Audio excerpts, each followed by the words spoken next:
officials in all of sport announcing his retirement. This his final game in the black and white of the NFL. Dr. Jim Tunney. Thank you. Thank you.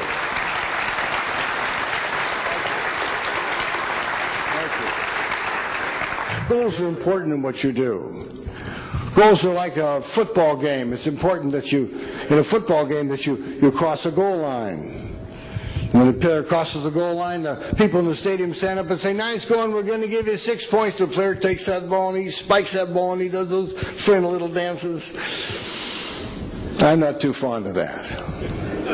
Well, I always tell them, act like you've been there before. But what he is doing, the rest of you will get that on the way home. But what he is doing, he is celebrating his victory. It's important that you write your goals down. When you accomplish it, celebrate your victory. Enjoy the opportunity and then work at it. I knew that he could set the tone of our meeting, of what we want to accomplish, and he certainly did. It was exhilarating. He held the audience for 55 minutes, and I think that everyone left this meeting room fully exhilarated and excited about their potential, and that's what we're trying to accomplish. And I say, set some goals and work at it. And they say, "Well, the goals are too far away." I say, it doesn't happen with the Green Bay Packers. Brett Favre doesn't get the ball first down on his 1 yard line and 99 yards. He says, 99 yards? Give the ball to the other team. No, he says, give me the ball. What if? What if we looked at business and our personal lives, for that matter, as a game? In fact, the game of games, the Super Bowl. Then we'd want and need number 32, Jim Tunney, to make sure we knew and followed the rules. The rules of teamwork, leadership, customer service, and wellness. The dean of NFL referees and the referee of 3 Super Bowls, 2 of them back-to-back. The author of Impartial Judgment, the dean of NFL referees calls pro football as he sees it, and co-author of Chicken Soup for the sports fan's soul. Dr. Jim Tunney brings your audience powerful stories, anecdotes, and lessons from the gridiron that are seasoned with his special blend of side-splitting humor. Holder of 3 prestigious honors from the National Speakers Association, the CSP, CPAE Speakers Hall of Fame, and the year 2000 Cavett Award, Dr. Tunney's platform prowess is truly of world championship quality. So to elevate your next meeting to that Super Bowl level of excitement, you need the life lessons of Doctor of Education and professional speaker extraordinaire, number 32, Jim Tunney. That's all the statistics that I do. You've got to be fed up with data, numbers. I'm impressed with $1 billion in 1999, however.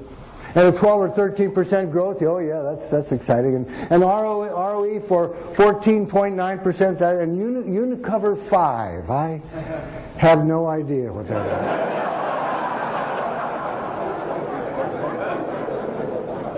Of course, some of you have no idea what that is either, so we're all about the same that way. But numbers are very important. The only number that's ever been important to me has been 1st and 10. That's about as far as I go with numbers. But I talk about people. And let's see, this morning, just for a few minutes of your time, just a little bit of your mental capacities, of your physical well-being, of all of the connections that we can have in communication, I'd like to talk about you. I'd like to talk about you and your personal power. We'll talk about the value of teamwork, how SBUs and SSUs can work closer together to have a strong organization. Do you ever think about teamwork as a hand? See, my hand is very important to me, all 5 members. I don't want to lose any one of those guys. When I bring my hand together as a fist, it's that much stronger, isn't it? Evander Holyfield never when he fights with his fingers, but he does with his fists. There are 2 types of audiences that benefit most from my programs. One, the winners, the champions, the successful people. How do you maintain that consistency of successful approach? How do you maintain a consistent approach to the client, to your customer? Dealing with a successful audience is a great challenge for me, because you see, I tell them, if you're as good today as you were a year ago today, you're worse. working at it all the time, being consistent, what I call a Super Bowl mentality, always being in the Super Bowl every single time. The second type of audience is, well, those have had tough times. May think of themselves as a failure. They're not failures, but you certainly can get that thinking. Maybe they've had a bad day, a bad week, a bad month. Ever happened to you? It has to me. We all have some tough times. How do you get back up? I've heard for years that failure is not getting knocked down.